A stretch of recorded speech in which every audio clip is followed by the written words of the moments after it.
Good evening, everybody, and a very warm welcome to One Hub Racing Season 23, round number 2. And what a great race we had in the P1 tier last week around Qatar. It was the very first time that the drivers faced this circuit, and I really enjoyed it. And guess what? We get to do it all over again at the Emilia-Romagna Grand Prix at Imola. This week, it's slightly different. It's going to be a sprint race format where it starts with short qualifying, then a sprint race, and then a 35% full race distance with mandatory two-stop. If you want to find out how it all works, then we'll go into more detail a little bit later on. First of all, let's have a relook at what happened at the Qatar Grand Prix last week with this tier. And we are underway, and Porsche Evans gets a really good start off the line, but J. Cole has a good getaway in towards turn number 1. We've got one of the McLarens trying to get through around the outside in towards the second corner, but J. Cole still leads. Oh, we got some contact in the background. A few spinners as well as the Aston Martin and the Ferrari get collected there, unfortunately. So they've had some issues, but J. Cole leading away, Porsche Evans second, Nick in third, Matt's just about holding on in fourth with Brendan in fifth. But great start from our pole sitter. This is definitely what he needed. Yeah, 100%. That's really how you just start the race. It's what you need going into turn 1 here at Qatar. If you're leading, you've got the whole middle sector and pretty much the final sector to pull away. Faust has been forced wide. He's had to drop quite a few places there in the McLaren. I think he's actually got a bit of front wing damage, letting all these cars go. I mean, you can see the strategy differences as well. A lot of drivers on the mediums, one car on the hards, and that's Matt's, and then you got Axe, Lukey, and Colin all on the hards. So Faust, I think, does have a bit of front wing damage, yes. Missing front left end plate, and that has really affected his race. The two-stop strategy, I mean, he's getting one pit stop out the way already, but I don't think he will be back in this one with how long the stop will be. Porsche Evans now about half a second behind J. Cole. Will he be able to get close enough heading down the straight? I will not think so heading into turn 1. He's just going to have to wait for DRS as Unarmed gets past Casper there for P8. As we were talking about track limits earlier, we have our first 3-second time penalty from Ratey, but we got a battle for the lead. Here comes Porsche Evans as he goes for the run in towards turn number 1. Easy does it without even DRS, and he gets the fastest lap to boot as well. Beautiful stuff. He's in the lead in that Alfa Romeo. The top two are just running away with it at the moment. Nick's doing a great job in third, but he's kind of like the trolley train as he's been chased down by Matt, Brendan and Nicolo for third, fourth, fifth and sixth place. It's some great stuff so far. We can't keep up as we can see Colin going around the outside of Casper then heading in towards turn 5. Can he hold his line through there? I think we could see Casper trying to get the switch back there as he's under pressure from fatality as well, but Colin just about to hold himself into P10, but he's got to make the move soon. The sauce won't last long. Nick starting to fall off of J. Cole, who's all over the back of Porsche Evans in front of him. This will be a DRS move, you would think, heading down the main straight. Lap 3 of 29, of course, two-stop strategies in this league, so I mean, it's all to play for still. Strategy is going to be a massive factor in this race. Here comes J. Cole and Porsche Evans, gets the move done without any question, really. Just gets it done without any worries at all, as Matt is really, really racy behind Nick, and it looks like Nick really struggling for pace here on his mediums. Matt's hards not doing too badly at the moment. He's got decent pace for now, but we're just gonna have to wait and see if that will keep up. But with the way the medium tyres are going, they will probably fall off a lot quicker than the hards. But really nicely done there. Is actually to the inside goes Brandon, sorry, in the Williams, gets the move done nicely on Nick that time around, as J. Cole and Porsche Evans, sorry, are having a little bit of a scrap as they head through turn 1 and 2, but J. Cole just gets that done with actually just before turn 2. And Porsche Evans has to sit behind one more time, and we'll have to wait and see if Porsche Evans can fight back next time around. He probably will with the DRS, as their ERS actually is very, very similar, both around 65%. So let's see if Porsche Evans could go for another lunge. I think it's going to be a you go past, no, you go past, and I think Porsche Evans is going to be like, No, I'm going past right now, but we'll see if J. Cole tries to fight back. It doesn't look like he fights back at the moment, so Posh Evans is in the lead. I think it's going to be a switch for quite a while yet, so it will come down to undercut versus overcut. We've seen undercut is a lot powerful around Guitar in terms of the pit lane loss time, so we'll see if that happens. Here comes, I think, round number 6 or 7 for Jacob. We got our first pitter as Nicolo has gone into the pits 3 laps earlier than I was expecting.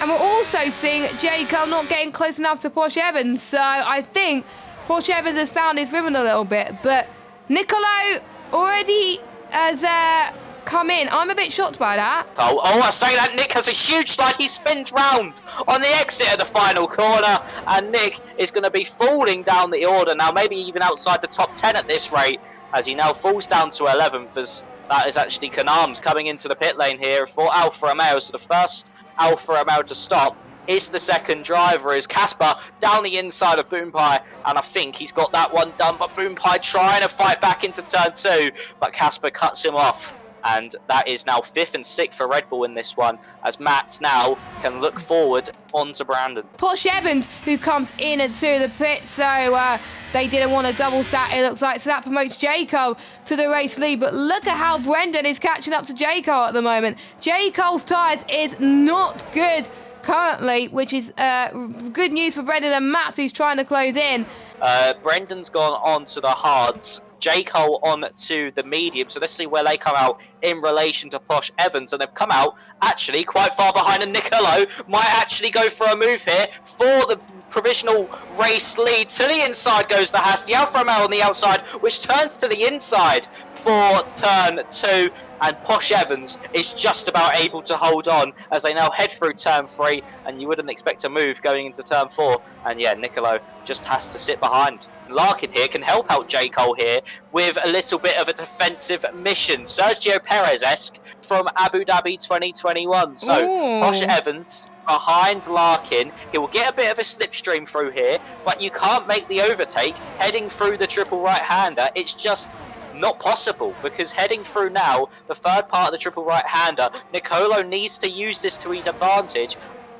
Posh Evans will get DRS from this, but Larkin now can really hold him up in the final corner. You can just go super slow, and that will really help the likes of Nicolo and J. Cole. Saying that, J. Cole now, will he be able to make the move on the Haas in front of him? No ERS left on the Haas. He's got it flashing at the back. He is derating as now into turn 1. Posh Evans round the outside.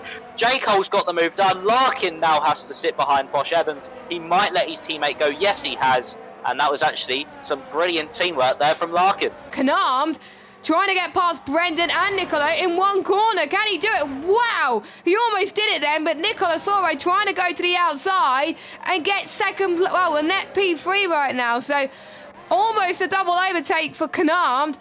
That turns to a net 4th place for Canarmed, which I have to say is still pretty good. This is a really great tier. They're all so tight. We don't know who's going to win this one as we're approaching half race distance. But, wow. All this, by the way, all this is squabbling. J. Cole has pulled 3.2 seconds clear of the rest of the field. Going towards the final corner. He's going to gain the speed he possibly can. You can see J. Cole's got better cornering speed. So that's helped him there. He's going to get the DRS. Is he going to take the lead to the right-hand side? Posh Evans covers him off a little bit, but doesn't fight too much because he knows that is going to be even more things happening towards the end of the race as Brendan gets past Nicolo and Canarmed. He's got past 2 cars. I have to say, there's some brave moves going on for some podium positions. I'm absolutely like that. Matt is in. If he doesn't go on soft, then I don't think that he's timed this absolutely right. So here he comes then. He may do a longer medium stint and then soft to the end. So that's what he's going to do. I'm guessing he doesn't trust the drop-off about the softs. He knows that there could be a late safety car. J. Cole did not able to get past Posh Evans at that, but he knows that he's going to time it well, and we'll see what he can do currently as Lukey has got the undercut on Matt. So him staying out a little bit longer has not helped him a little bit, but it has helped him keep ahead of some other drivers. He started on the soft, so he can bolt on another set of mediums. Ooh! Posh Evans and J. Cole now battling into turn 2. Posh Evans to the inside. J. Cole trying to fight it. He picks up a 3-second time penalty. And Posh Evans is just able to get in front. J. Cole now with the penalty. I think that was just him trying to keep his nose in it, and it did not work out. And Posh Evans now takes the lead and an effective 3-second lead over J. Cole. So we got our first pit stops for our 2 stops. Brendan and Callum are in the pit lane, and they're probably going to go on to a final set of the medium tyres, but I won't be surprised if they go on the softs. Here comes J. Cole once again to the outside, which becomes the inside. J. Cole takes the lead. He's got to pull that 3-second gap, though, because otherwise he will lose out on the win of this race. But fair play battle to them as Posh Evans almost dived up to the inside there of that corner, but couldn't quite do it. J. Cole actually looked like he was going to carry on, but they both come into the pit lane now. Will Nicolo follow him in? Yeah. Yes. I mean, Colin has actually jumped Brendan, and he's done his 2 stops. He is on the hard tyre, so he will be a bit slower than the drivers who have just boxed. But if this undercut works, he could come out in a very good position here, and maybe just behind J. Cole and Posh Evans. They both go onto a set of the soft compound tyres. I think everyone's just going to go on the softs. Brendan and Kanan now, we're going to go 3 wide into turn 1. Kanam's down the inside, Brendan around the outside, nearly contact, and Kanam just able to get ahead. And that is 7th place for him. He was on the softs, of course, so he will be quicker and have a bit more grip through the braking zones. But now, look at Posh Evans. He's dropped 1.2 to J. Cole on the exit of the pit lane here. So J. Cole, if he's able to keep up his early stint pace like he has done so far, he could be in a real good shout to pulling out that 3-second gap. Here comes, I think, Brendan right in the middle of this, and Larkin trying to defend. We got Colin in there as well. Knarms has got past Brendan.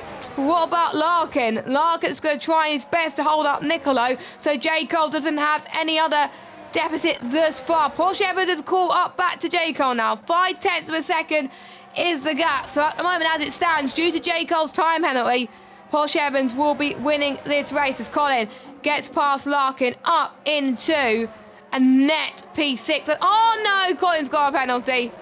Never mind. Not push as much, but he got the fastest lap, and he's pulled to the inside. Posh Evans to the inside. J. Cole with the cut under, and he's got the move done. J. Cole manages to defend the provisional P1. Matt stays out in the lead. He needs to come in shortly for a fresh set of softs, probably, you would think. Just been looking at Posh Evans' dash on his steering wheel, and it says that he's a whole lap down on the fuel. So, oh no! Is he on minus? Yes, minus 0.7. No, 1.07, sorry. That is huge. He's going to run out on lap 28. He's going to run out on lap 28. You can tell. I did say earlier on, running out of fuel could be huge. I think... Actually, no, Brendan's down on fuel. Oh no, Brendan's down on fuel too. That is huge. How much? No. How much? It's only by a little bit, 0.11. So he has to lift and coast. He has to lift and coast if he lifts and coast, but he's going to lose time on J. Cole. He's gone like 5 seconds down on J. Cole. So no matter what now, J. Cole's going to be in P2 at best. Even win this race. Nicolo gets past into 3rd. He's going to chase down for the win of this race as well. J. Cole's going to try and get the win on track. They've been fighting all race long, and they've been absolutely fantastic. And what's let J. Cole down was a time penalty, but he doesn't care at the moment. Brendan gets past Nicolo and Canard. Oh, there was almost a bit of contact, a bit of a lag spike from one of the drivers, and that's invite Matt into the mix now. I hope it's plus. Please say it's plus. It does say minus. He's hit 0.0. Usually he's going into low fuel mode. No, he has! He's run out of fuel! He's into low fuel mode! Oh no! It is not a spectator glitch. It's 1 minus 1.29. Oh, Posh Evans has really ruined his race there by just not listening to the fuel and saving it. But Brendan and Canard are still in trouble here. they could run out of fuel on the way to the line next time around. We're just going to have to wait and see, as J. Cole, you would think, is certainly in to win this one. Colin up into P6. Matt's here to the inside of Kanam as they head down into turn 1. He's got no battery left to fight with, though, as actually... Oh, Nicolo and Brendan have collided. They've both nearly gone round. Brendan's gone round though. Nicolo nearly dropped it as well, as that's allowed, that's dropped Brendan down to 6, as that's actually allowed Max to try and get up into P2 on track, and he's actually down a bit on fuel as well. All these drivers are starting to nearly run out of fuel here, as round the outside goes Max. Just be in charge. Has he got the move done? Yes, he has. Those mediums. He's played the card perfectly on those mediums, and he will get P2 in this race if he's just able to keep the car with enough fuel in it. I think Kanam just isn't going to make it to the line with enough. We're just going to have to wait and see for him. Posh Evans 10-second time penalty. That is harsh, but we're going to ride on board with the man who has been praying his lucky stars that something will go wrong to Posh Evans, and it did. Posh Evans has run out of fuel. The driver's champion from last season starts like he means to go on. Oh, Kanam's wins. He wins in guitar. Matt's in second. Nicolo in third. Kanam just about makes it. No, he doesn't. Colin gets fourth. No. Colin gets fourth. Kanam fifth. Brendan's out the race. Lukey comes across the line in 6th place. Nick recovers nicely to 6th. Oh, he's 6th now, because Lukey drops to a penalty. Fatality gets 8. Konzo 9th. Casper in 10th. Boom in 11th. No, Larkin in 11th. There's a lot of people dropping position. Boom's run out of fuel, I think. Yeah, Boom Pie ran out of fuel to the line. Luckily, he gets the last point-paying position due to penalties, so he's lucky in that aspect. J. Cole wins from pole, and if you think it was a lights to flag victory, it definitely wasn't. Matt, with the strategy, I have to say, he avoided all the carnage, slots himself into P2. Nicolo could have got the win there, but he was quite unlucky, but surely he can get the win next week. Colin, from 14th to 4th, he played the fuel strategy perfectly. I think he had 0.01 across the line, I think. And he calculated his fuel nicely, so that was great. Kanam's in 5th, then we got Nick, good recovery to 6th, Lukey in 7th, Fatality 8th, Kondo with a good recovery from 18th to 9th, and Casper rounds up your top 10. Then we got Larkin and Boom, your final points paying positions. And what a result from J. Cole last week. It was a really good fight between himself and Posh Evans throughout that race. And it was a shame that Posh Evans ran out of fuel, but I can safely say that Posh Evans will be back with a vengeance at round number 2 tonight. When we asked J. Cole if it felt bittersweet for Posh Evans to have ran out of fuel with a few laps to go, he was like, hell no. It was a shame that he didn't put enough fuel in the first place, but sadly enough, he thinks that's how racing goes. And people got to think about strategy, fuels, and tyres. If you fail to prepare to fail, as they always say. And we asked him about his tile defence as well. He's hoping to keep this up, but there are a lot of others that will challenge him for sure. And he certainly thinks that this will be the closest P1 tier of one hub ever. Mark his words, he said. And I have to say, I agree with that. I really do agree with that. So well done to J. Cole. Will he be able to take the win at round number 2? Or someone else be able to challenge him? We'll have to wait and see. Now, you saw the results at the end of the highlights. Well, there were some stewards' penalties that were took into consideration. Now, Boom got a 5-second time penalty with his incident with Larkin. And this was the reason. It was on lap 1, turn 1. Boom slightly outbrakes himself, making contact with Larkin and causing Larkin to spin, and the stewards deemed Boom to be at fault. And he also got 0.5 penalty points that will be added to his licence.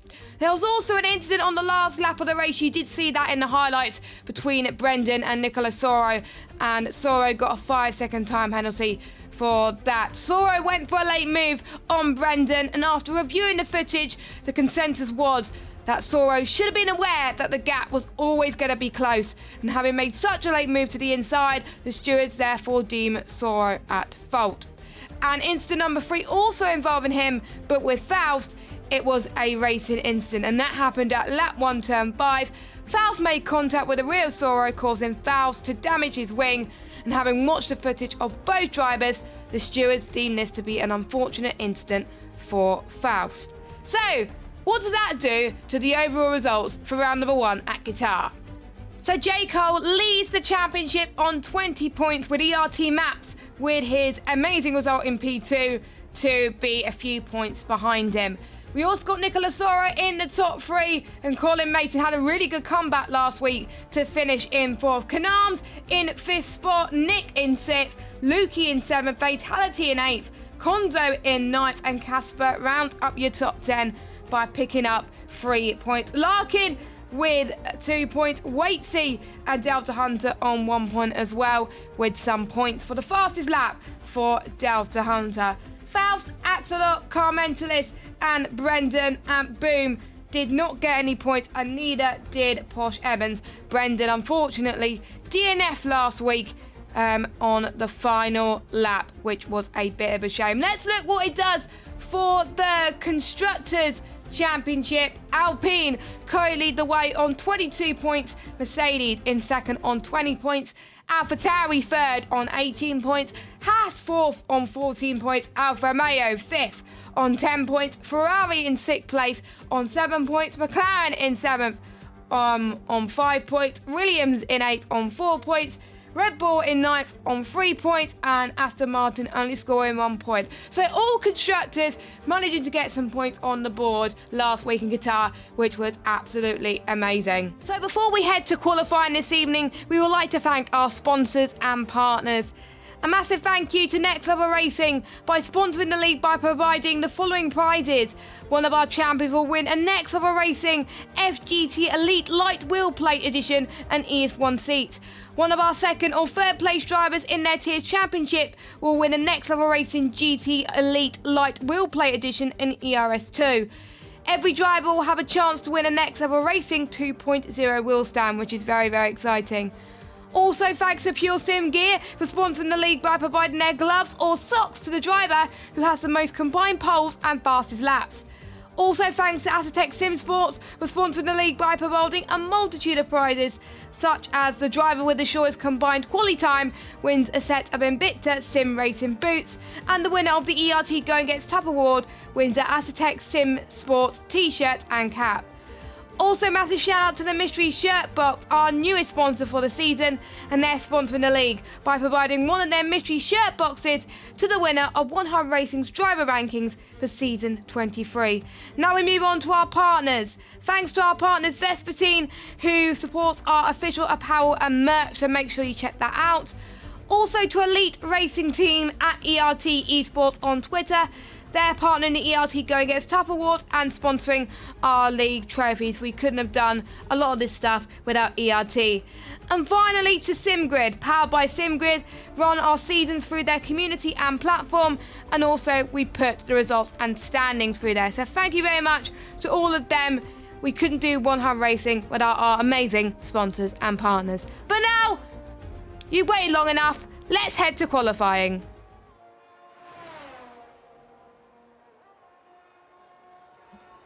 So we are at qualifying for the Emilia-Romagna Grand Prix ERT Imola for 100 Racing P1 tier. So you got myself, Jess Ball, as always, but joining me in the commentary box once again, like last week, we've got Steve. And Steve, we've had a really brilliant race last week in Qatar. We had J. Cole take the win from Posh Evans. Unfortunately, due to some problems with his knee, Posh Evans can't make it tonight, but we've got J. Cole, he's your championship leader, and he's on a mission. Yeah, it's an exciting one to see, of course. It's going to be hard to get the same amount of drama as we did last week with all the fuel issues and everything, but it's still going to be an exciting one. Imola, a historic circuit, such a brilliant track as well to go to. Very challenging, very technical. Pretty much only really one overtaking opportunity, maybe two if you include the Variante Alta chicane, but it's a very interesting circuit, and strategy is going to be an important one with it being a sprint and also 35% race equal it, and still having a two-stop. So it means pit stops will be more congested, and there'll be less time for drivers to make the overtakes. Yes, indeed. So, yes, sprint race format today. 35% races during the sprint, and it totals up to around about 29 laps overall. So it's like a 50% race anyway. And on last year's game, we did one shot. We didn't like it very much, so we're trying out short qualifying. And the only way to try out short qualifying with a sprint race is do 35%. So short qualifying decides the order for the sprint race. So we got 7 laps of sprint race action. And then after that, the sprint race results will pretty much set the grid for the main 35% race, which is 22 laps. Sprint race, no stops required, unless obviously it's changeable conditions and they would have to pit anyway. Or they could be a safety car and they may want to be on the freshest tyre possible. I wouldn't recommend pitting under safety car, but there we go. But they don't have to pit anyway, unless they got damage. And then, obviously, mandatory 2 stops for the normal 35% race, with first place getting 20 points. The usual 1 hub racing points for the normal race. The sprint race, top 12 get points, but first place gets 12 points, all the way to 12th place getting 1 point. So it goes down in 1 point increments, as it were, as well. So currently fastest is the man who DNF'd last week, Brendan, who had some interesting things to say in the pre-race interviews. He loves his circuit, but he feels like that he doesn't know what it would be like in a race online situation, and it's been one of his favourites since 2021, and he just has to do what he can to have the speed under him, and he likes time trial, and he just steals people's setups, apparently. That's what his opinion is as well. But he does prefer it to be dry as well. But he's currently fastest, but he's looking to get some points after pretty much not calculating his fuel correctly, which is easily done around Qatar. Yeah, it was pretty unfortunate. It looked like he was on for a podium until he ran out for fuel. So it's very unfortunate for Brandon. Of course, he's looking strong so far, bouncing back quite nicely with a provisional pole for the sprint at the moment. But yeah, as he said, this track is an amazing one, but it's very challenging, especially for penalties as well. A bit like Qatar, it's very easy to pick up the warnings, especially on the exits of some of the corners. So this track, you've also got to look out for the penalties like we did last week, and also fuel won't play as big as a factor in this one. I reckon tyre wear will, but yeah, the fuel isn't really too much of an issue around this circuit, but it's a brilliant one to go to. If you invalidate your last run in this qualifying session, at the end of the day, it's not the end of the world, because you do have the sprint to make up for it, but it's still a very challenging circuit, and it will punish you at every given opportunity. Yes, and I have to say, I was a victim of track limits in my race earlier on. I ended up getting too many warnings and getting up a 3-second time penalty, which probably costed me a chance for a point in the main race. I got points in the sprint, so that's all that matters. And that's, I think, one thing that's great about the sprint. If you do rubbish in the sprint, you could bounce back in the main race, and if you do really well in the sprint but not good in the sprint in the feature race, at least you still get some points underneath you from this weekend, so you don't go home empty-handed. But anyway, Konto in the Williams, he's going to come up to the line with a 1:15.6. I think there's still time to be fine in this top tier at the moment, so it will be interesting to see what happens.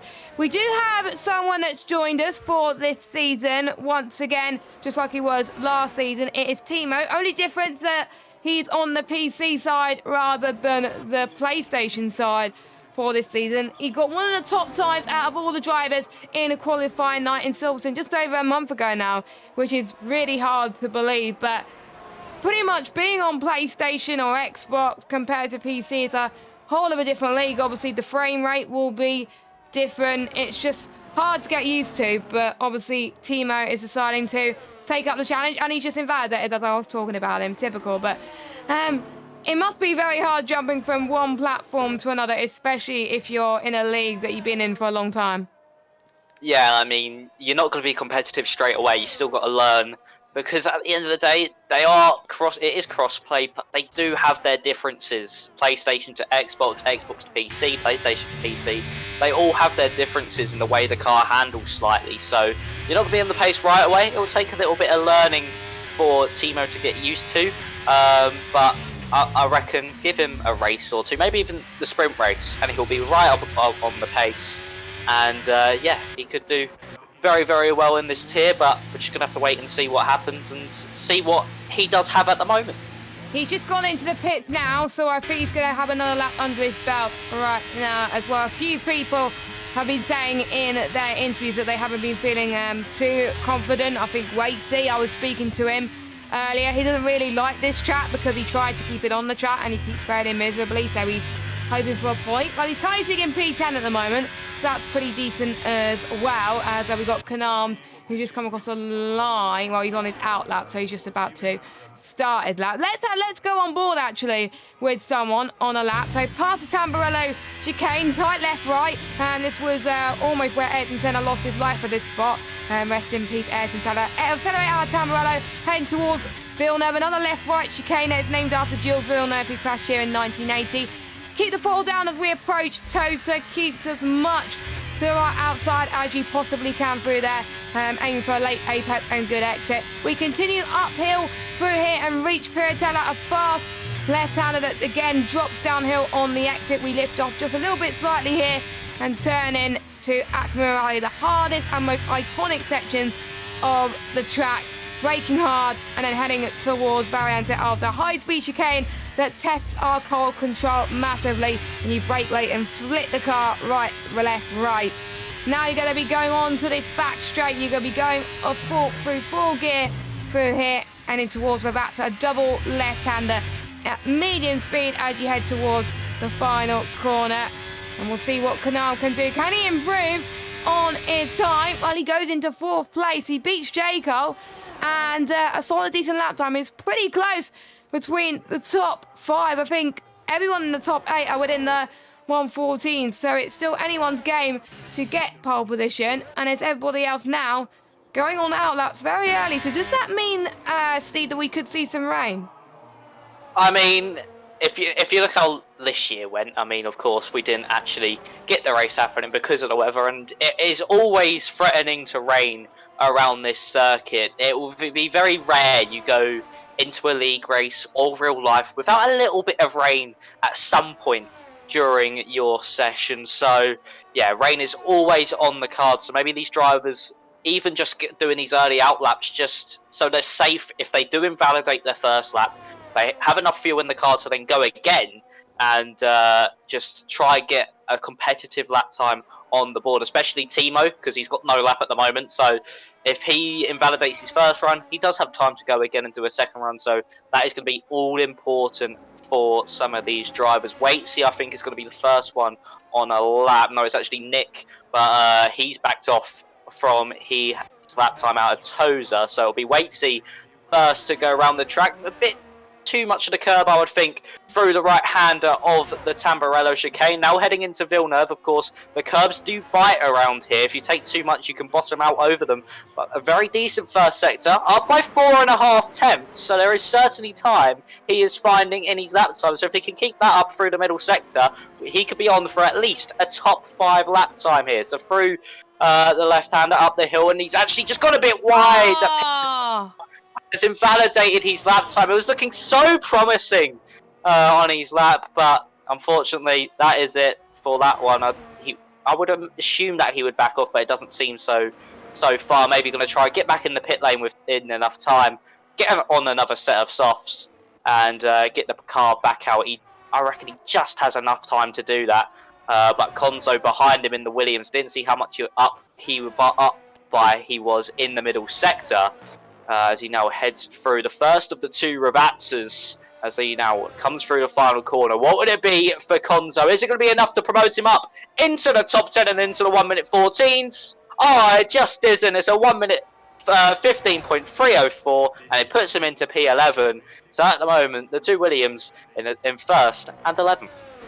There we go then. It is starting to get, I think, a bit cooler in terms of track temperatures at the moment. And I think in their final laps, usually it's where some people tend to struggle. Konzo said he feels more prepared for this race and hopefully he'll be in the front group, but he's currently 12th at the moment. And he said it will be hard to tell whether he'll get a good result. It depends on how qualifying goes for him as well. But and he also said it's a tricky one in terms of setup. I have to say I agree, because there's some parts of the track where you can go low downforce, and there's some tracks which require higher downforce. Again, probably a medium downforce circuit would be better as well. With 2 minutes and 20 seconds to go on the clock, Timo slots his car into P3 in that AlphaTauri.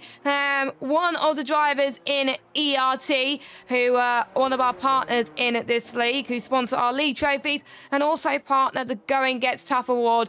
And in order to do that, they have to pretty much finish every race as, Waitsy has retired in the pit lane. So I think he wants to start at the back. He even said to me earlier that starting in the middle is not the best decision. So I think starting at the back at the sprint, we'll see if he can try his best to climb his way up the order as well. So we're about to start the final push for qualifying. Let us know your thoughts in the chat on who you think is going to get pole position. Has Nick's backed off, or is he going again? I don't have my telemetry on, so it's hard to tell. Nick's backed off. He is backed off. He's not got enough fuel in the car to do another lap, so he'll have to come into the pit lane. Yeah, so he's what he's doing is that he's told me this before. He's done an out lap, and he's done a banker lap, and he's doing an in lap, and then he's going to go on another push run. No, but he's not going to do that as he comes into the pits. So that is misproved my theory wrong, and again, I think he doesn't want to start in the middle, so he's retiring from the session. Nicola Soro currently sitting in P1 at the moment with a 1:14.119 as qualifying is about to end. J. Cole, who won last week, said he hasn't practiced much compared to guitar, and he's mainly going to be working on his consistency. He hopes for another win. He thinks that probably with guitar was a one-off, but you'll see. And he wouldn't mind a bit of rain around here, so that's what his expectations is currently around this circuit. And he was in the rivalries as well with Posh Evans, because obviously they were battling last week as well, and they had some interesting things to say as well. J. Cole said, if I can read it, he's sure that him and Josh will be battling throughout for sure. Imola will be quite interested to see what goes on down there, so only time will tell. So J. Cole heading towards to the Akmarai now. He seems pretty tidy at the moment. He's going to be one of the first drivers to finish off a lap. I think he's got a point to prove, hasn't he, to prove that guitar wasn't a one-off. Yeah, that's really what he's got to prove. It doesn't seem like he's going to be improving on his lap time, though, at the moment. But at the end of the day, he's still within that group of the top 6, top 7. So it's not the end of the world for him. Of course, we do have the sprint as well, so he can make up a bit of time there. But what would it be for him coming to the line? It's not an improvement. Half a second down there for J. Cole. Mats, though, he goes up into 3rd place. He did a really odd strategy last time. I think he said in the driver of the day interview he actually forgot it was 2-stop until mid-race, so that's why he did a bit of an odd strategy compared to everyone else. But 3rd place here in the qualifying session. But will Brendan be able to topple Nicola Soro, who was on top of the session for so long? But no, he cannot reclaim pole position, and it seems that Nicola Soro might be able to keep his pole position. Delta Hunter to the line. Is it going to be good enough? He improves up to 14th. Waitley ends up in last place. And Nicola Soro is the man on pole position.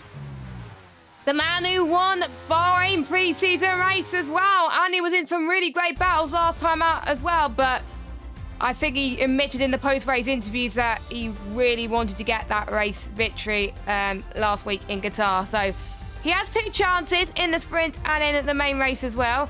But let's have a look at this short qualifying results then. So Nicola Soro will be starting on pole position with Forza Brendan joining him on the front row. We've got ERT Matt and Casper on the 2nd row. Timo and Callum on the 3rd row. We've got J. Cole and Colin on the 4th row. Vitality and Nick on the 5th row. Then we've got Axelot and Lukey in 11th and 12th. Conzo and Delta Hunter 13th and 14th, and Waitsy in last in 15th position. So there we go, that is your running order. But before we have a little bit of a look at this formation lap, I've done a little bit of a tutorial video as to what you can expect from the sprint race.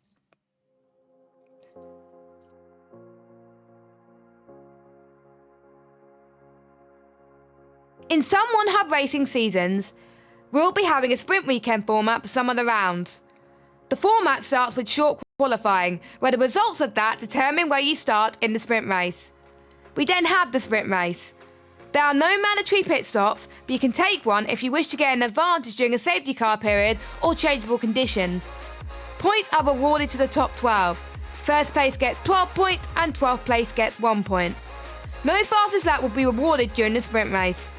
Drivers will still have laps counted towards their engine wear for the sprint too, so they need to think tactically on whether they want to take their engine that week. After the sprint race, we'll have the main race. In rounds where there is a sprint race, the main race distance is 35%. The results from the sprint race will determine the starting order for this. Apart from the race distance, normal One Hub Racing rules apply from then on, such as the mandatory 2-stop and the usual One Hub Racing points are awarded, with first place getting 20 points.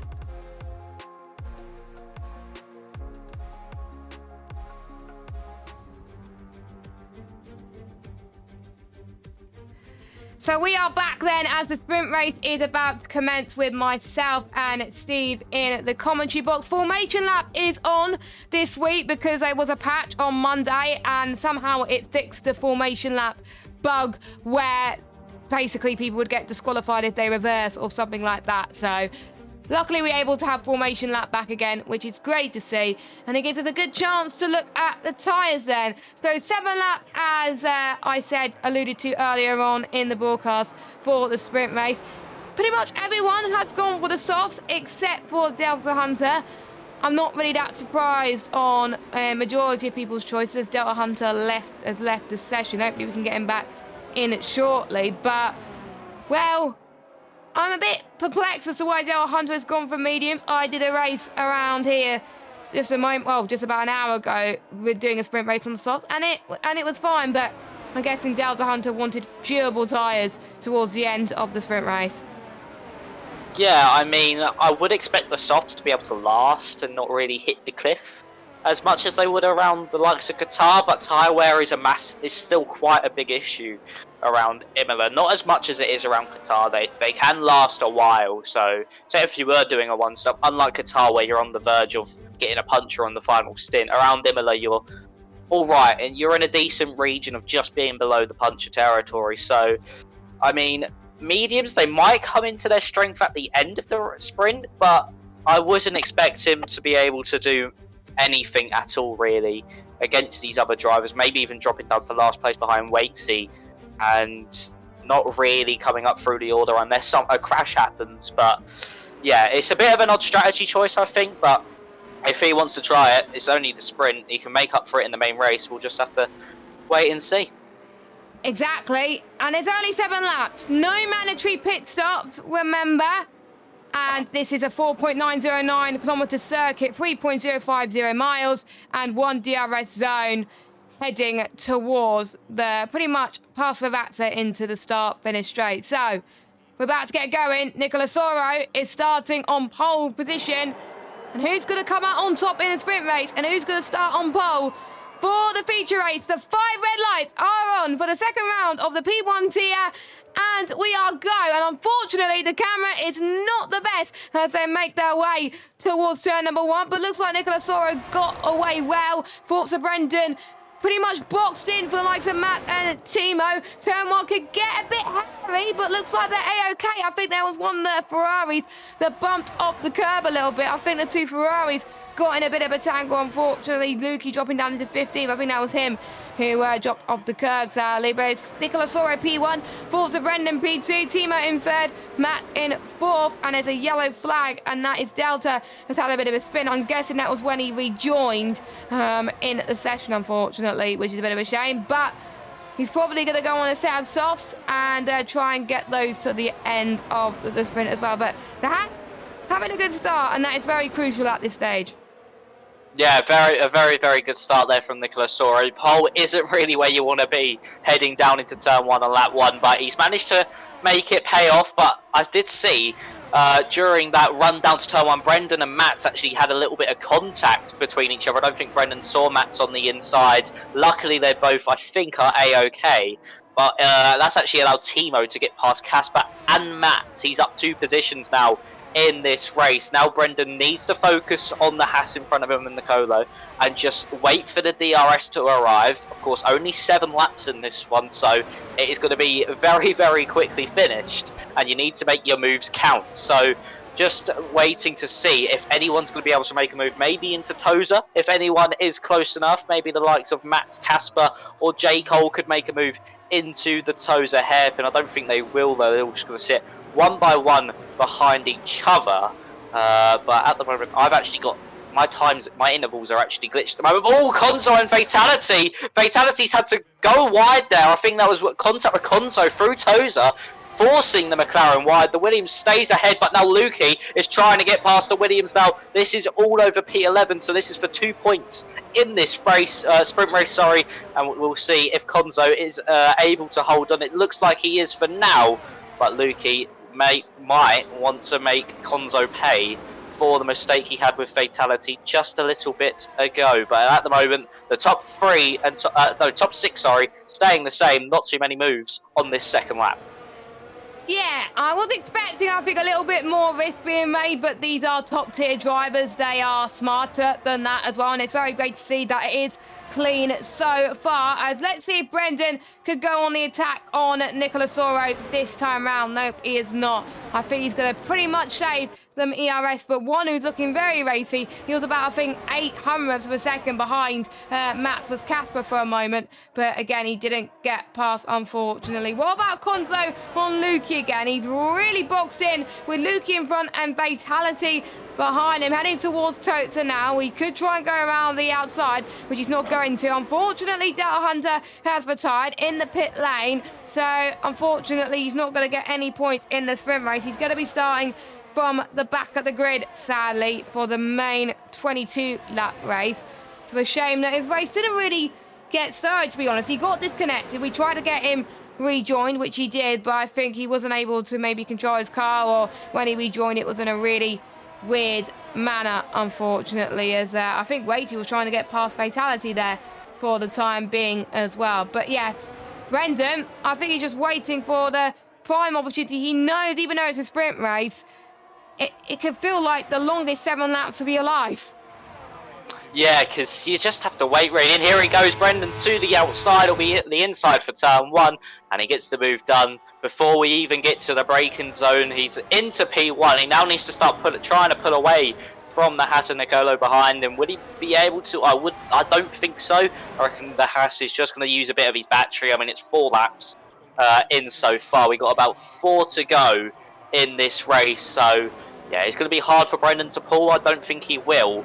But yeah, this race, it feels so long as a driver because it just is so short. You don't expect it to be this short when you're in this sort of setting and how competitive everybody is. So you sort of just try wait behind the driver in front. Then you realise it's the final lap. You got to make your move then.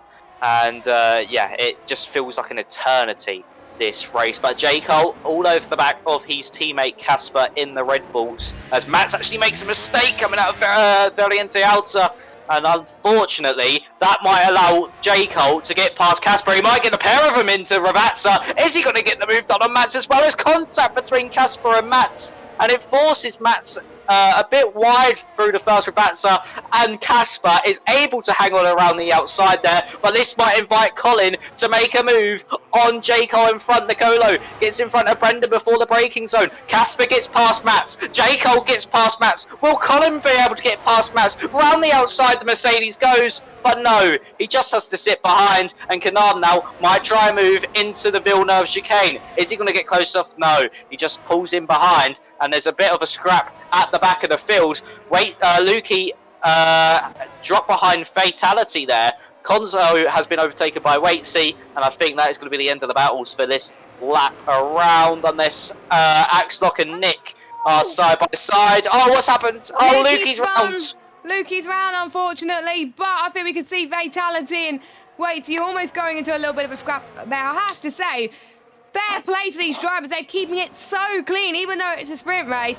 I have to say, bearing in mind I was part of the P3 race and I watched a bit of the P2 race, I have to say it's a lot cleaner compared to the other 2 tiers, so well done to all of them as well. And we do not have long to go until the end of this one, so it's going to be hard to keep up maybe. But I have to say, if I was the likes of Colin, Callum, Axelot, I'll be loving these battles going on at the moment. But we are going to try and see Brendan. He's going to push to the left-hand side, go for the lead once again with the DRS, and he gets past as well. Nicolo stays ahead. Oh no, what's happened there? That was, I think, that was Timo that's gone off a little bit. Surely that means that Timo's got to let Nicolo through, which I think he is. Yes, he is. But I think he's going to go for another scrap very, very soon as well. But I think he just lost his braking zone into Tamburello in that turn number 2. Now, if you think, no, that's turn number 1. No, but it's not. Turn 1 is a kink, and then turn 2 is the first braking zone that you see, which I can get quite confusing, by the way, at times. And I usually... Jayco is usually in the Alpine. I don't know why he's in the Red Bull tonight, but surely that will be brought up in the office later on tonight as well. But 1.5 laps to go, and there's still people that can gain some moves. It's going to be a hectic final lap, I can tell you that. Grab your popcorn. This is going to be deciding the main event. Yeah, what happened in turn 2, was Timo, I think he missed his braking point and went straight into the back of Nicolo Soro. And yeah, that just really cost both of them a chance of winning this race. But Casper, he's got an opportunity to get past Timo, but Timo has the battery advantage to defend down the straight. He doesn't have DRS, Casper does. But Timo, with the battery advantage, is able to stay ahead. Kanam now around the outside of Mats. There's a bit of contact made. Kanam just about saves the car. And yeah, nicely done there from Kanam to keep his car in a straight line. Axlock has gone round as well. He's gone off on the exit of Tamburello. And I reckon, unless there's a move down into the first of the 2 Rabazzas by some of these drivers, that is going to be the last of your moves, because there isn't really any overtaking opportunities left. I say that, J. Cole might go for it into Aqua Minerale, but no, he just sits behind Casper. Timo, Casper and J. Cole all battling for the final podium positions, and it's a bit like when these 2 Red Bulls were stuck behind Max. The AlphaTauri leading the 2 Red Bulls, making a mistake again out of Variante Alta. Will Casper be able to make the move down into the first Ravazza? We'll have a look now. He's going to look to the outside. Timo defends the inside. This might help J. Cole try swoop around the outside. Brendan comes to the line. Wins your sprint race. He is on provisional pole. Nicolo second. Timo third. He hangs on to the 3rd place there. And Canard 8th. 9th is going to be Nick. Fatality, you would think, is 10th. Yep, Conzo 11th. And Waitsy rounds out your point scorers. And it'll be Axlock and Lukey to round out your finishers. Now, I've just heard what happened to Delta Hunt as to why he retired and potentially why he disconnected. His wheel broke down, which was absolutely frustrating for Delta Hunter. Hopefully, he can have a good recovery to win, to potentially win some more points. As Delta Hunter has got Driver of the Day in-game, but we don't pick Driver of the Days yet until, obviously, we get to the main event. So we've still got a little bit of a while to think about it. So, your grid for the 22-lap race is Brendan will be starting on pole, Nicola Sora in 2nd, Timo in 3rd, Casper 4th, Jake will be starting 5th, Colin from 8th to 6th, Matt's dropped down from 3rd to 7th, so he needs a good recovery drive from the sprint race to the feature. Callum in 8th, Nick in 9th, Fatality in 10th. Then we got Condor 11th, Waity will start 12th, Axelot will be starting 13th, Lukey 14th, and Delta Hunter will be starting at the back of the grid. And unfortunately, he was your only retirement. And Steve, there was so much action happening everywhere. Most of it has been quite clean as well. And I have to say, I think the main action happened pretty much in towards turn number 1, the DRS straight, and heading towards Tamburello, which has proved many battles in the past as well. I think we saw Lewis Hamilton and Max Verstappen fight there many years gone by. And also this was a track where we saw Lando Norris get his one of his first podiums there as well. He likes the track. Obviously, he didn't get a podium this time because there was no Imola race due to obviously what happened with the weather. According to the weather at the moment, looks like it's pretty cloudy. It's been cloudy for the majority of the weekend, but most of the drivers have a second chance to potentially get a better result, Brendan has got a chance to get maximum points today. Yeah, it's going to be difficult for Brendan, especially with the strategy element now involved as well, because of course, mandatory 2-stop for this 22-lap race. So we're just going to have to wait and see. Brendan will be hoping to be able to hang on to P1, but it's certainly going to be a challenge. I mean, it wasn't even certain that he was going to hang on for the sprint race until the collision with Nicolo and Timo into turn 1. So it's going to be a close race. I reckon most drivers would probably do a soft, medium, soft, or a soft, soft, medium around here. Because, again, tyre wear isn't as bad as it was around Qatar. So you are able to run both sets of mediums quite fine. Quite fine. But, yeah, it's going to be an entertaining race. A lot of battles probably through the field. And I'm hoping we once again get another battle for the win. I really do hope so. We almost got robbed, didn't we, last week with Posh Evans running out of fuel, and it was a shame about what happened to Nicola Soro and Timo earlier on as well. But already, the drivers, they are not waiting around, are they? They want to get this race underway. And a quick reminder of our sponsors before we head to the main event. Massive shout out to Next Level Racing for providing prizes, including a stand for our champions. Also, Aztec Sim Sports providing sim racing boots to the drivers with the shortest combined time. Also, massive shout out to Pure Sim Gear, who are providing gloves or socks to the drivers for the most fastest laps and poles combined. Also, Mystery Sim Box, who are providing a mystery shirt box to the winner of One Hub Racing driver rankings. Our partner Vespertine, who are partnering us with some lovely merch of ours. ERT, Elite Racing Team, are partnering our championship trophies and also sponsoring the ERT Go Against Tough Award, and our partners at SimGrid. Thanks to them for partnering the community platform where we put the standings and allowing people to register. So there we go. Those are sponsors out of the way. Let's look at the tyres, Steve. And again, most people have gone for softs, but more people have gone for mediums this time. And we'll look at the drivers that have done so. Matt, Nick, and Waitsy have gone for the mediums. It could be a very interesting alternate strategy. I mean, you're getting the mediums out of the way first, and you're on the 2 faster tyres while everyone else has to go on a set of mediums, and then either back to the softs or onto another set of mediums, depending on what they want to do. So it could be a smart strategy in a sense, because yes, they take the hit now, but they have more time later on to recover from that hit. And this could really work into their hands. We're just going to have to wait and see. It's an interesting strategy call, because of course everyone pretty much doing the same strategy, just different orders, but it's an aggressive one because they get to use as much tyre as they want through the first stint, then through the second, and then through the third. So you're just 100% pushing all the time. So it's surely going to be an entertaining one to look out for. Yes, indeed. So we've done the sprint. This was a warm-up. We're about to go with the 22-lap race. 35%, the first ever 35% race of One Hub Racing P1 tier. The 5 red lights are on, and we are go once again. Let's see what the start is like this time as they pass the start-finish straight then. It's a pretty even start this time between our top 2. And again, being boxed in into turn 1 as Brendan holds the lead for Nicola Soro. And it's a bit more of a pile-up this time. I think a lot of drivers going off. Colin being one of those drivers. Jaco, our championship leader. The big surprise there has dropped it down into 15th spot. What a shame for him, but the top 3 keeping it relatively clean. Casper in 4th, Canarmed in 5th place. Nick doing well on these means in a 6th spot, but yeah, Colin Mason and Jaco getting a bit of a tangle. A huge shot already on lap 1. Yeah, I think Colin might have got a bit too hot on the brakes there, just tagged the rear left of J. Cole, and it sent J. Cole spinning round. Of course, Colin was also held up. Matt's as well. It's not worked for him with this strategy call. He is on the mediums, but the person who has actually made a brilliant start is Nick at the moment.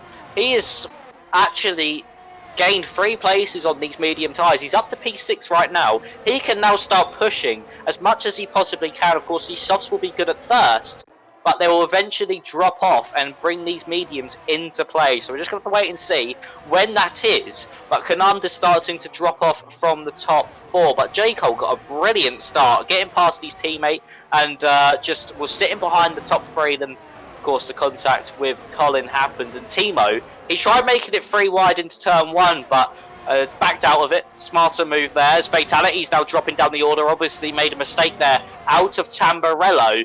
But he's now gone down to 12th place. I think that's the last of the point scorers. But Lukey and Waitsy have also made a good start. They're now up into 8th and 9th. And it seems that most people have gone up due to the J. Cole, Colin and Matt's incident. But they're still within a good shout of maybe a good few points here and maybe even a top 5. Yes, normal one hub racing point supply for this main race. First place getting 20 points, and you also get a point for the fastest lap if you're inside of the top 10, and if you're outside of the top 10, you also get a point if you get the fastest lap within that as well. So pretty much loads of opportunities for people to get decent points, even if you're not scoring that well anyway, and that can mean huge for your championship chances, as DRS is about to be enabled. So if they're within 1 second of the car ahead and within the DRS zone, they're able to use it. But Casper doesn't even need the DRS as he tries to close in on Timo, but I think he would have got the move done anyway with DRS, but he doesn't have it, obviously, due to this lap. We've got the 2 Ferraris and Delta Hunter having a nice little battle, pass through in towards turn 3 then, as Lukey, the leader of that train, he is vulnerable though, because he's out of DRS range, whereas the likes of Delta and Waitsy and Axelot working together. Oh, someone spun! That's Axelot again, Phil Villeneuve, and he's in the gravel. Luckily, Ghosting's on, and he just about avoided Jacob for the time being.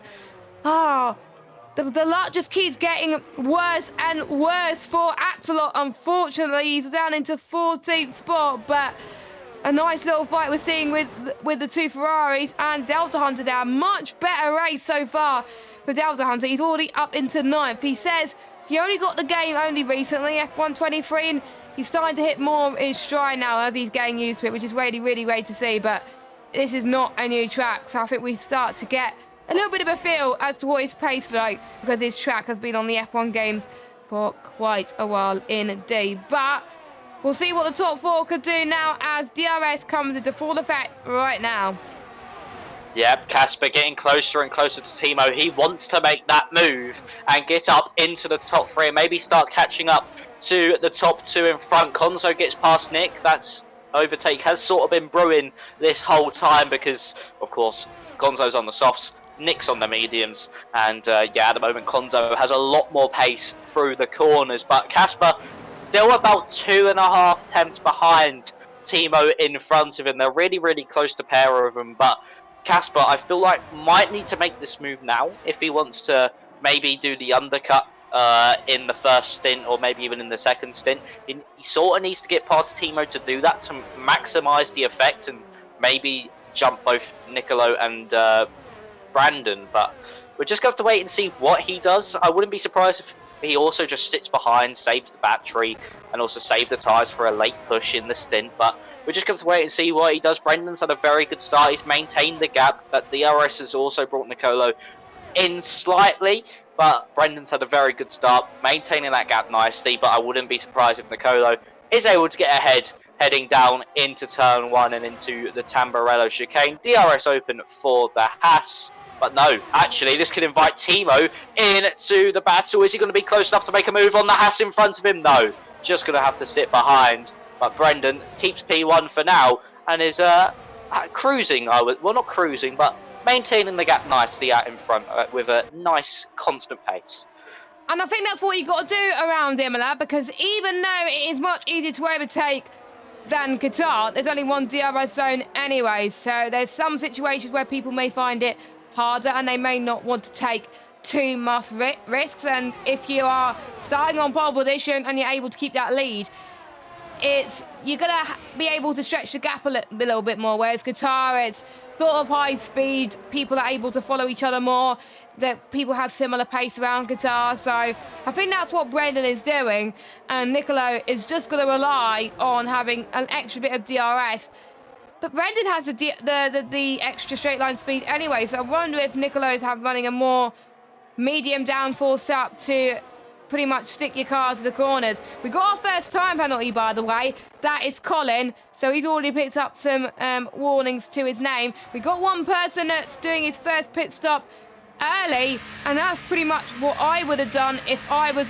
starting on the soft. So Nicolo and Canarmed wanting to get their pit stops done at a decent time, and they're both, I think, going to go on to a set of the mediums. At least Nicolo's going to do the same. Yeah, they're both going to be on the medium tyres. But what will Brendan and Timo do? Will they follow Nicolo in? I think they've got to at this point, because we know the undercut could be worth a second a lap if they don't pit at the right time. So I think next lap, well, the end of this lap, I mean, the top two will be in. Yeah, you would maybe think that they would react to, especially Nicolo behind, because they can jump him here maybe. Just if they have the hotter tyres through the first sector, and the softs, they still will have a bit of pace in them. They won't be as quick as they once were, but you would really need to box now. React as soon as possible. Timo could jump the Haas here. He wasn't too far behind heading in to the DRS zone, but of course, Nicolo did pit, but actually Casper's got past Timo. Casper's caught Timo now, but he's gone wide onto the gravel. He's nearly dropped it into the path of Timo. Luckily, they both go through unscathed. Timo stays out for an extra lap. Brandon and Casper coming into the pit lane, but Timo caught napping there by Casper. He went for the move around the outside, got it done, went onto the gravel, and nearly dropped it into the path of the AlphaTauri, and Brendan and Casper onto a set of mediums. Where will they come out in relation to Nicolo and Canarmed? Well, I think that's going to be really tight to say, Steve, at this stage, but I think with them losing a lot of time into a Vatsa, they probably would have a huge buffer between himself and the ones that potentially have pitted. But Nicolo trying to get past on the older rubber, and that's definitely helped him going through. So Nicolo is leading, and Brendan is now in second spot. So that was what the squabble has costed them, unfortunately, but it is an easy mistake. I think those two, I think obviously Casper lost the rear heading towards Vatsa, and it's no harm done between the two of them, but what could have been, I think, for those two. As we're on lap 7 of 22, believe it or not, we've already passed the sprint race distance, and they're about to do more laps in this race. And I have to say that certain drivers looking very good and certain drivers are not looking good. Timo, though, I wonder if him pitting now has probably cost him a little bit, or if it's helped him. There could be a safety car that could bring him back into the mix. Well, you never know, they could be ahead of them. So we're watching the Nicolo, Forza, Brendan and Casper battle. They can't afford to squabble too much, because otherwise Timo will come out ahead anyway. Timo, interestingly, has gone on for a set of the soft tyres. Nick has pitted and gone on for a set of the hard tyres. So a mixture of strategies for the drivers today. So Nicolo and Brendan and Casper both all get past Timo. But Timo is going to have the fresher rubber for, I think, 5-6 laps. I think it's a soft, medium strategy for Timo. And I don't know what Nick's going to do. I think it's medium, hard, soft, I think. Or if there's a safety car, at least he can go onto the mediums until the end. As well, a late lunge from Canarmed there, heading towards Toetser there, almost in towards turn 7. But Timo is going to probably be expected to pull away at this point.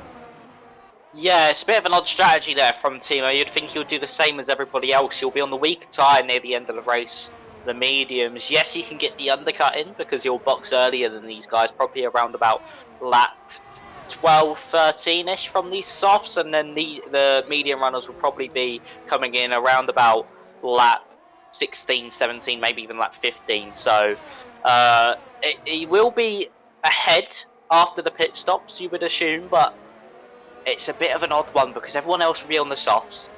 They'll be so much quicker than his sort of older mediums, and yeah, it's not really the strategy I would have expected him to do, but it could pay off for him near the end of the race. Here comes Casper on Brendan. Easy done down the main straight, just DRS versus no DRS, and he gets the move done there in the Red Bull. Now going to try turn his attention to the Haas in front of him. It looks like everyone has made a pit stop in this race other than Waitsley at the moment, but we're just gonna have to wait and see where Waitsley filters out. But Casper 1.1 behind Nicolo. They are starting to gain on him, but is it going to be enough come near the pit stop window? Yes, that's all that matters really at the end of the day. You never know, there could be a safety car and that may not help Waitsley in the slightest. So if he wants to, he has to come in now ideally and then potentially go on to maybe a safe. So I think Waitsley's going to do medium soft. That's what I did.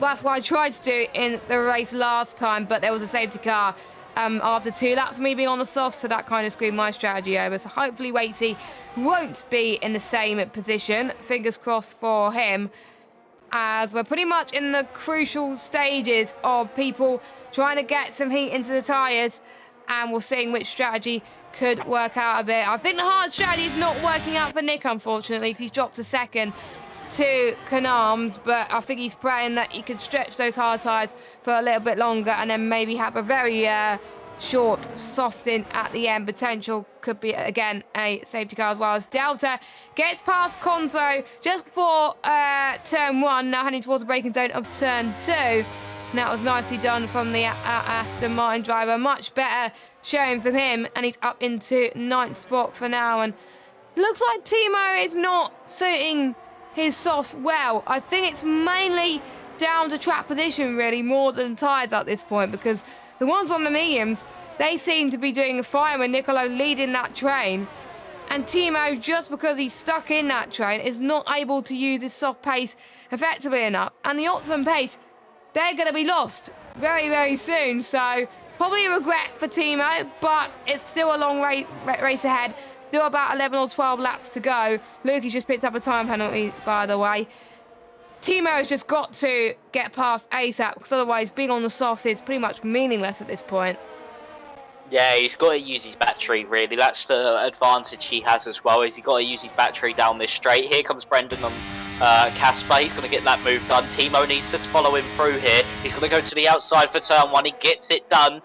Brendan will stay ahead of the AlphaTauri of Timo, but that is going to be probably short term, because the battery advantage that Timo has over Brendan is quite substantial. So we're just going to have to wait for Timo to use his tyres. He needs to push through this middle sector, be all over the gearbox of Brendan on the exit of the second Ravazza, and then he needs to get that move done down the main straight nice and easily, and then focus his attention on the Nicolo. He will obviously probably do the undercut on his pit stops, because of course that is the optimum strategy for him at the moment, is doing the undercut, getting ahead of these drivers and let them try chase him. But what that puts him in is a bit of a predicament like he is in now, where the soft tyres are so much quicker that he'll just be eaten alive through by the likes of Casper, Brendan and Nicolo. So it's going to be a very difficult end to this race, I reckon, for Timo once he comes in, does his pit stops, and everyone else as well. As Waitsy actually makes his first pit stop of the race. But here we go. Is Timo going to get the move done on Brendan? You think he will, heading down the main straight. Yes, he goes to the inside. It's going to be maybe on the brakes, but no, Brendan backs out of it. He thinks better of it and just is waiting for the perfect opportunity. Yes, I think a lot of people are being very patient, but this was the time that Timo needed to get past. If he didn't get past in that lap, he was going to be in a lot of trouble. So yes, I think he was saving a bit of battery there as they both head towards Toza, and that is allowing Nicolo to breathe a sigh of relief, because he's able to pull away the gap. He knows that the softs won't last forever. We experienced that in the sprint race a little bit earlier on as well, and you can check that out after the stream, because that's been and gone. And we saw a nice fight between Brendan and Nicolo there as well. But looks like Brendan could try and get past the Variante Alta, but couldn't quite do it. As Delta Hunter has picked himself some penalties, so we're getting more penalties being handed out to the drivers, unfortunately, as well. And we could start to see people's true pace now, as it won't be long before some of the drivers think about pitting for a set of maybe the mediums or even the soft tyres as well. They can last about 7 laps, no problem, as well as pretty much take 2 for Timo, this time on Nicolo. He hasn't got much straight line speed to get past at the moment, but you can use the turn and the slipstream to really try and close in, at least at the moment as well. Let's see if anyone else is looking quite close at the front as well. Look at this. We've got Nick and Lukey trying to fight for position. Don't forget, it's for 6th place. Lukey's got a time penalty as well, and it's great to see them two fighting like this. Obviously, we've got Nick on the hard compounded tyres, Lukey on the mediums. We know that Lukey will have the better delta, but we know that, again, the means will wear out quite quickly. So Nick has got to be very, very patient at this point. It's really nice to see the two co-owners fighting like this. We don't usually get to see this. So it's really nice to see, despite the fact they're on different tyres. Yeah, it's a nice little battle that they're having at the moment. I mean, Nick, I wouldn't assume that would have been the strategy that I would have done, doing the medium hard, then probably onto the soft tyres.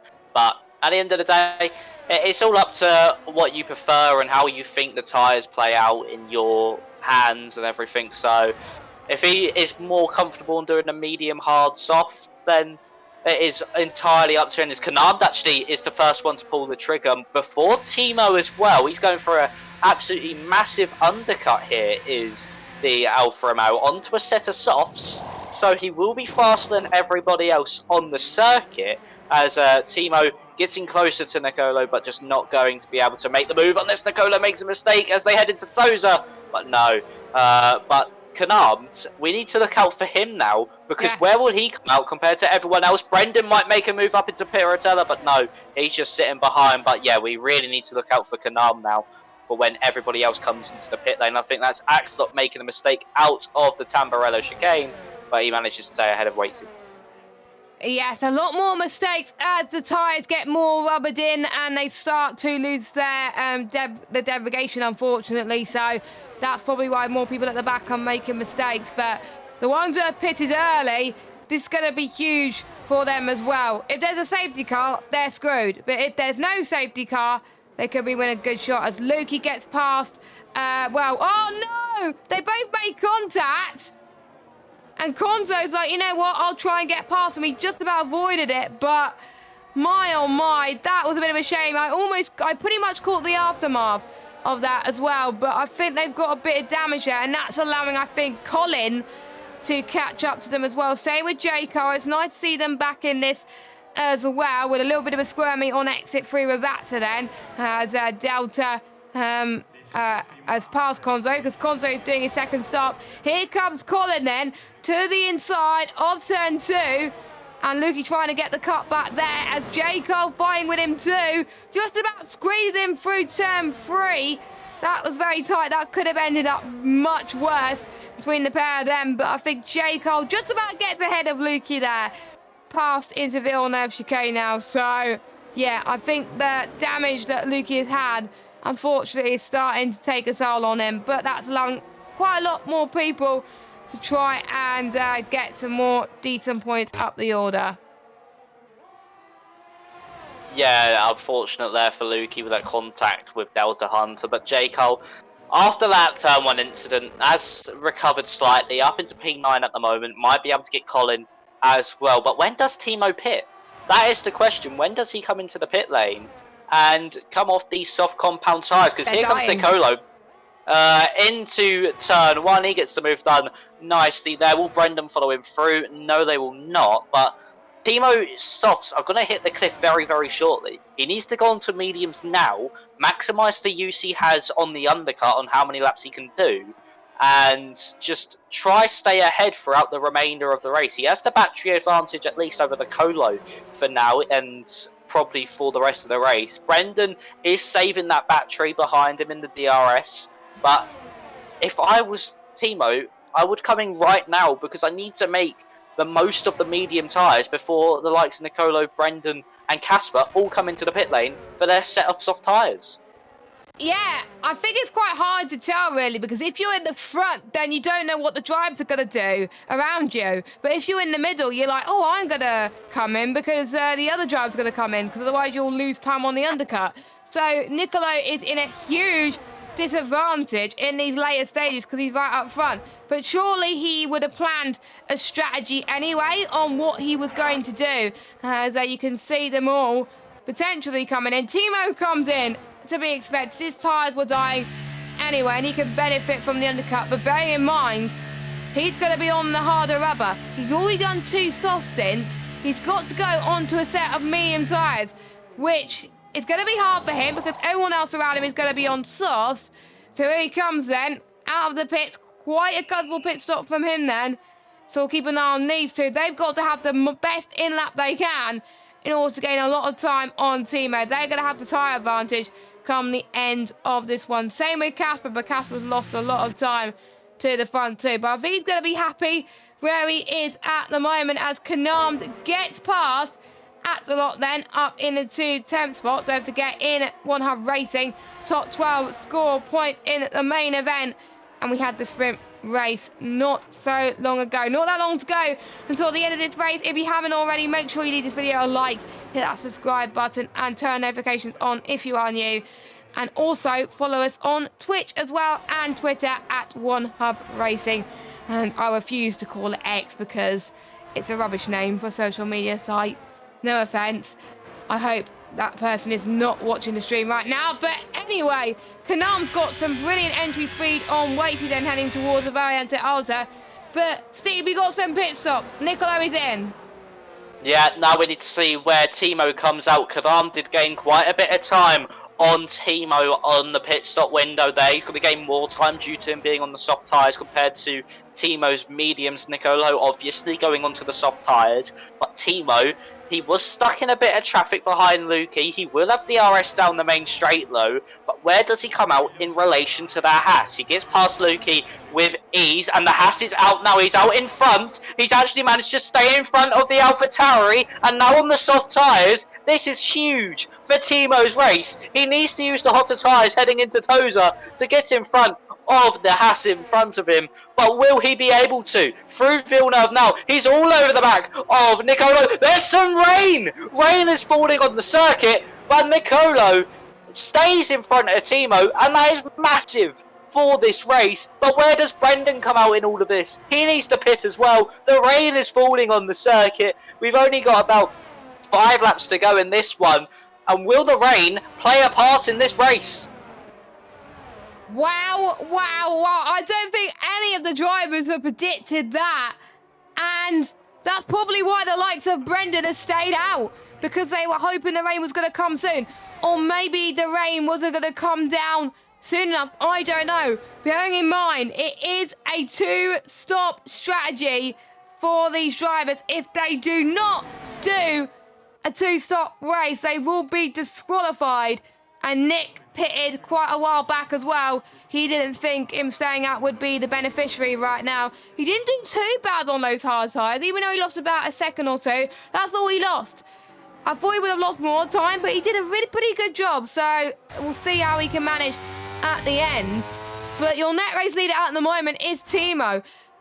Pretty much him being on those mediums will help him a little bit more. But sometimes I find, personally anyway, the softs being a lot better in these kind of like slicker conditions in a way. But you can see Timo getting ahead of J. Cole on the fresher rubber into Piratella. Nicely done from Timo. And he's looking on course to be winning this race. I don't think it's going to be to a possible chance for a safety car. I think it'll be too late for a safety car. Hooky in the chat saying red should be okay. I think it might too, as Brendan comes in. He's not charged against J. Cole gets a penalty, which is a bit of a shame, but he's not charged for the rain to come down hard enough. But on this game, once it comes down, it comes down. So, Brendan, here he comes then. He's going to go onto the soft tyres. Let's hope the rain doesn't come down too hard for him, but I think he's going to lose so much time due to the fact I think he's lost 3 or 4 seconds just by staying out. But here's the front 3, and obviously J. Cole will need to pit as well. I think J. Cole's the only one to pit. Konzo's on inters. Konzo's on inters. Yeah, I think Konzo is just trying out a strategy here just to see if he can make up any time at all, because of course he wasn't really in the best position, but I don't think it will work. This rain isn't coming down hard enough around this circuit. But the big surprise is Timo is actually pulling away from Nicolo, so maybe this medium strategy might work, surprisingly to us all, because you'd think the softs would be better now, and of course Nicolo was ahead, heading down into turn 1 and Tamburello, but obviously the DRS too powerful for him to defend from, and now Timo is in a very, very good position in this race. Casper 13 seconds up the road, he would obviously get him with the pit stop, but it's all about the rain now really for Timo. He's got to make it so that he can stay on the road. He has enough temperature in his tyres to stay on the road if it does get too heavy. It doesn't seem like it will, but with about 1 lap to go once we cross the line. It'll be the final lap once we cross... No, actually, no, next time around, sorry. Didn't see where Casper was on the circuit. But next time around is the final lap. If it starts raining hard enough around this lap, we could maybe get a very slippy and slidey final lap to this Grand Prix. And that could be a very interesting end, not going to lie, as well as J. Cole has come in.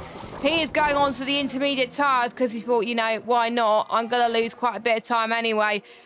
And he feels like that it will be coming wetter and wetter. Probably it's based on previous experience, not going to lie. But he's dropping down into 13th. Lukey's on the inters as well.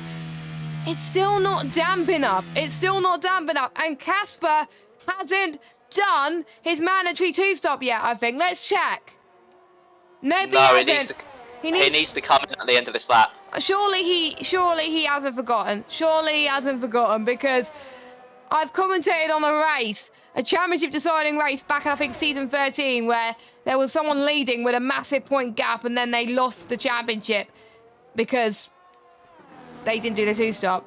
So here we go then. Casper is going to come in into the pit lane. It's not come down hard enough, unfortunately. It's a shame, because he would have done so well. I think he would have got a podium, but sometimes you have to play that gamble, and that gamble didn't pay off for him. But Timo leads the way with Nicola Soro in P2. I don't think we're going to get the final scrap for the win as we would have hoped, but Casper is going to go on inters, hoping that the rain will be a little bit more slipperier than usual. And Nick, by the way, has got ahead of Casper because of that, and he's up into 5th spot. And he's climbed up a lot of positions in this race. He's done a really great job on tyre management. I think that's what he's been good at on this game, is the tyre management. Yeah, brilliant race from Nick. He went onto the hards, and it just seemed to pay off for him, really, there. But, yeah, the rain didn't come down hard enough for some of these drivers, unfortunately. Casper probably going to drop behind Delta Hunter as well. He's just going to be too slow on those intermediates compared to the drivers on the softs. But Timo's played the strategy perfectly in this one. I thought it was a bit of a suicide call, if you think of it, because everyone else would have been on softs. He would have been on the mediums. He would have been slower through the corners, but he's played the cards perfectly. He has absolutely mastered the strategy as he's coming through the final Ravazza, and he's going to come to the line. He's moved to PC, and he's won his first race here in P1 this season. And Nicolo gets second. Brendan manages to get the podium that he missed out on in Qatar and get P3. But Timo, with the strategy of all strategies, wins the Grand Prix. I have to say, I send my sincere apologies to Timo for saying, the strategy wasn't good. I think he knew that he would be better on the mediums at the end. And personally, it may come down to personal preference. I think that's what we saw with Nick as well. Even though some people may fare better on the mediums, he fares better on the hards. And for Timo, he felt better by doing the soft stint in the middle. To be fair, he was on the same amount of pace as everyone else was, and was on soft. So I have to say, Timo, a great shout for driver of the day, but we got to decide that in just a moment. And Konzo, unfortunately, pitting onto the inters earlier on, did not work out, sadly. Same with Casper as well, what could have been for them, but it's going to be hard to choose driver of the day because everybody, I would say, in the top 6 has driven solid races. Fatality, by the way, who's had some offs in the sprint race, he's finished in 6th spot. That is an amazing achievement for him. Some solid points to add to his championship tally, and I think one of his best races in One Hub Racing, not gonna lie. And Delta getting some good points on the board as well. Some solid results all around, but Timo, what a great start to his PC campaign. Yeah, brilliant from Timo there. Also good from Fatality, good from Nick. So many drivers capable of this Driver of the Day award. It's amazing to see how these drivers are able to just cope with the two-stop, and just overall making the way back up the order. If they had a like Nick and Fatality, they didn't really have the best sprint race, but made it up back through the order. But yeah, brilliant from Timo. He managed to play the cards right and won the Grand Prix. And Casper, unfortunately, tried sticking it out for the intermediates. Didn't work, unfortunately, for him. Yes, let's run through your race order then. So Timo will be getting the full 20 points here this evening after a brilliant strategy call from him. And Nicolo in P2. Forza Brendan will finish in third on the podium. Callum in fourth. Nick from 9th to 5th. Surely he would be happy with his redemption in this one. Fatality from 10th to 6th. Delta Hunter from last to 7th. That's a good result for him. Casper gets the pass at that point inside the top 10. Matt in 9th. Colin Mason in 10th. And we've got Waitsy in 11th. Atsalok in 12th. I believe he gets the fastest lap point outside the top 10. Then we've got J. Cole in 13th. Lukey in 14th. And Konzo in 15th place. Everybody managed to finish this race, which was great to see. But now we have got to pick our drivers of the day. And to be honest, this week has probably been the hardest one ever, because there's been so many drivers that have performed really well. And we got to take how they perform from the sprint into the main race as well. But I'll let you pick first. Steve, who is your driver of the day and what would you like to ask the driver? I'm going to go for Timo. Just he played the strategy right. And the question I would ask is, did you choose the strategy because you preferred the mediums in the middle stint compared to the softs? The softs in the middle stint compared to the mediums, and what was your whole plan around that strategy?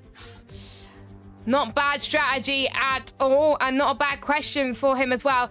I was going to pick Timo, so I've got to have an envious decision of picking the second driver of the day.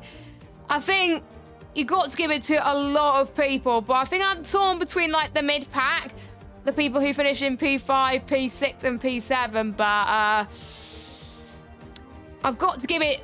I think the main reason for this decision is I have to give it to the driver who's picked up no penalties in that group, who started 9th in the sprint race, from the sprint race, and now he's finished in 5th in the main event.